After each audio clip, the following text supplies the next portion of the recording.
So once the framing was done on our house, we went ahead and did an electrical walkthrough with our electrician. And this is a time where you discuss with them things like outlet placement, how many outlets, light switches, what they connect to, and any extras you want around the house. And I'll show you some of those features inside the house and out right now. So we'll start at the outside of the house first. This is one of the entrances to the house. Obviously they're going to rough in some places for lights for the outside of the garage. This will be a good time to discuss with your electrician where you want outlets placed on the outside of your house. So we had one placed right by the front door, and also a doorbell here. One extra thing we had our electrician do is install this outlet here in the front corner underneath the soffit, and that's going to be used to plug in holiday lights or Christmas lights or whatever kind of outdoor festive lights you want to do. And that outlet will be controlled by a light switch that I'll show you inside. So as with all home electrical, it all starts here at the junction box. Now this is a mess of wires right now, but before we move in, it's all going to be tucked away nice and neat. We didn't give them too many instructions for, oh, it just got dark, for the basement, because that's a project that's going to be a couple years out, and so we didn't exactly know what our layout was going to be. So we left that sort of up to the electrician. Some of the things that he did do was to add lights that go down the length of the basement, and we'll just run off of some of that electric later on when we make this a livable space.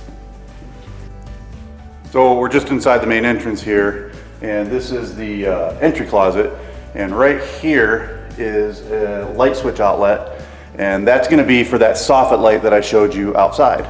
So we'll be able to control the outside lights from right here. Okay, so this is the master bedroom, and we wanted to make sure that we had plenty of outlets along the wall for anything we wanted to plug in. And we also had them do 4 can lights.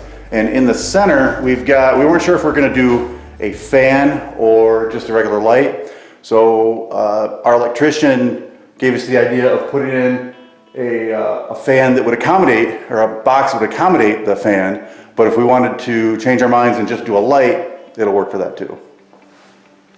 Here is the master bathroom with the 2 walk-in closets and individual light switches for the lights inside.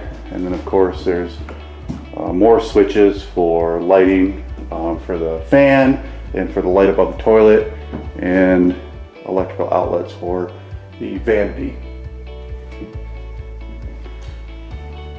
So I talked about in a previous video this junction right here, that's going to be where the TV is going to go, and then a tube runs down for these outlets. But we also have quite a few outlets along the bottom wall everywhere in the living room, and over here, sort of in the center of the house, is where they've put the come on, you know this one. Thermostat.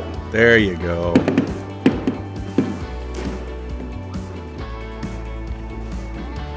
Another thing that we had to decide was how many can lights were going to be in the house and where they were going to be placed. So we decided to do 4 can lights in the main part of the living room, and then right here is where we have it wired up for a fan. Now, I didn't like the location that they had put the fan in at first. That's where that first hole is right there. Since I'm OCD, wanted them to line it up perfectly with the fireplace, and our builder was happy to oblige. So electrical code mostly dictates where and how many kitchen outlets you have. This is the kitchen area, and as you can see, we have plenty of places to plug in things. We also have can lights that we discussed with our electrician about where to put them and how many. And then these 2 are for pendant lights that are going to hang down over the kitchen island.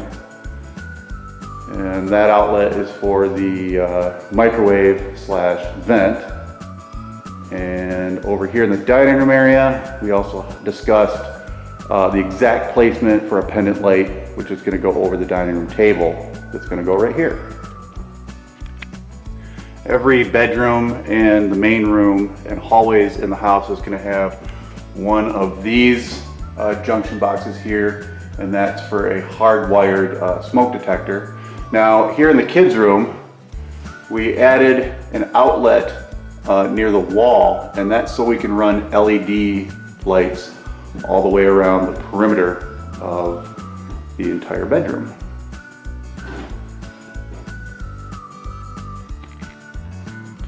Here's the other kids' bedroom now. In these closets, there's really no need for a light since they're so shallow. And then you can see the junction for the hardwired smoke detector. And this bedroom has the little outlet right there too to run the LEDs.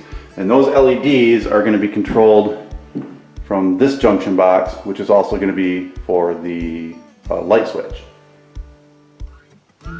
And also in the kids' room, we decided to add a junction box that would both do lights and fans.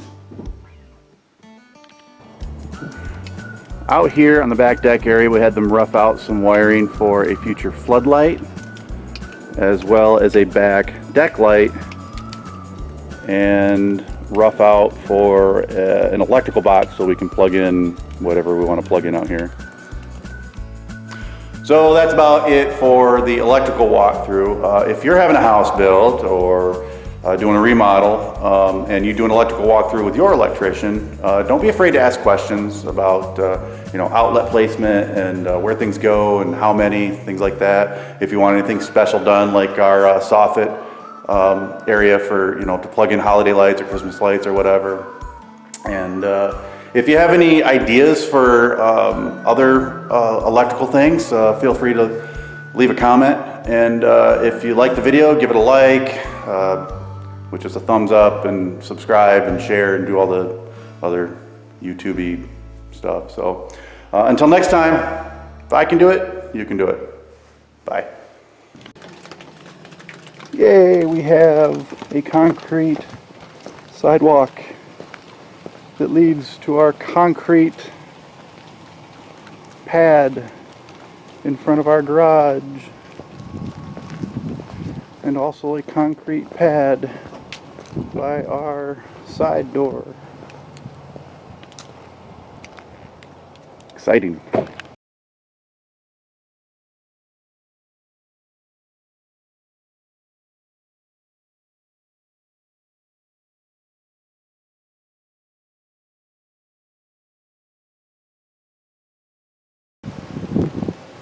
After the framing is done on our house and a little